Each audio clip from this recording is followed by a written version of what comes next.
Netizen, nagulat sa ginawa ni Paulo Contis matapos magpaalam ang taha ng pinakamasaya. Ayaw umano makipag-usap at gusto raw munang mapag-isa ni Paulo Contis matapos isara ang kanyang noontime show na taha ng pinakamasaya. Ito ang inihayag ng talent manager vlogger na si OG Diaz matapos niyang tangkaing interviewin ang actor TV host kamakailan. Ayon kay OG, hiningan niya si Paulo ng reaksyon tungkol sa pagsasara ng taha ng pinakamasaya, ngunit tumanggi ang host na makipag-usap. I asked Paulo Contis since malapit naman tayo sa batang yan, hiningi niya na huwag ko muna siyang kausapin, gusto muna raw niyang mapag-isa, say ni OG.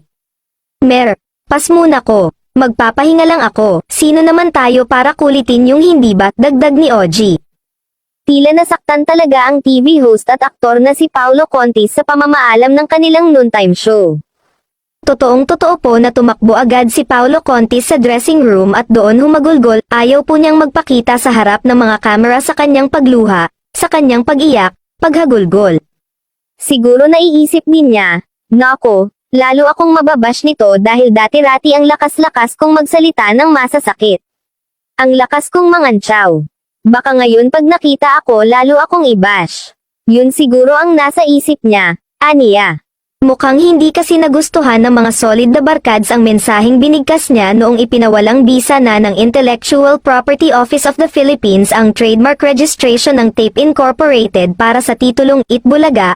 Wala pa raw malinaw na plano kung anong show ang papalit sa time slot ng taha ng pinakamasaya sa GMA. Netizen, nagulat sa ginawa ni Paulo Contis matapos magpaalam ang taha ng pinakamasaya. Ayaw umano makipag-usap at gusto raw munang mapag-isa ni Paulo Contis matapos isara ang kanyang noontime show na taha ng pinakamasaya. Ito ang inihayag ng talent manager vlogger na si OG Diaz matapos niyang tangkaing interviewin ang actor TV host kamakailan. Ayon kay OG, hiningan niya si Paulo ng reaksyon tungkol sa pagsasara ng taha ng pinakamasaya, ngunit tumanggi ang host na makipag-usap.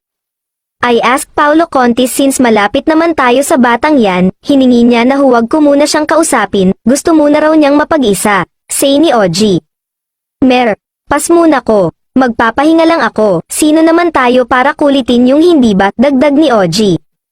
Tila nasaktan talaga ang TV host at aktor na si Paulo Contis sa pamamaalam ng kanilang noontime show.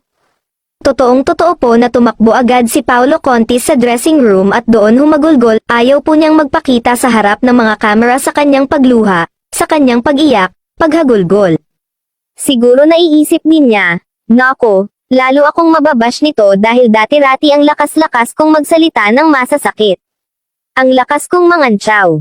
Baka ngayon pag nakita ako lalo akong i-bash. Yun siguro ang nasa isip niya, aniya. Mukhang hindi kasi nagustuhan ng mga solid na barkads ang mensaheng binigkas niya noong ipinawalang bisa na ng Intellectual Property Office of the Philippines ang trademark registration ng Tape Incorporated para sa titulong Itbulaga.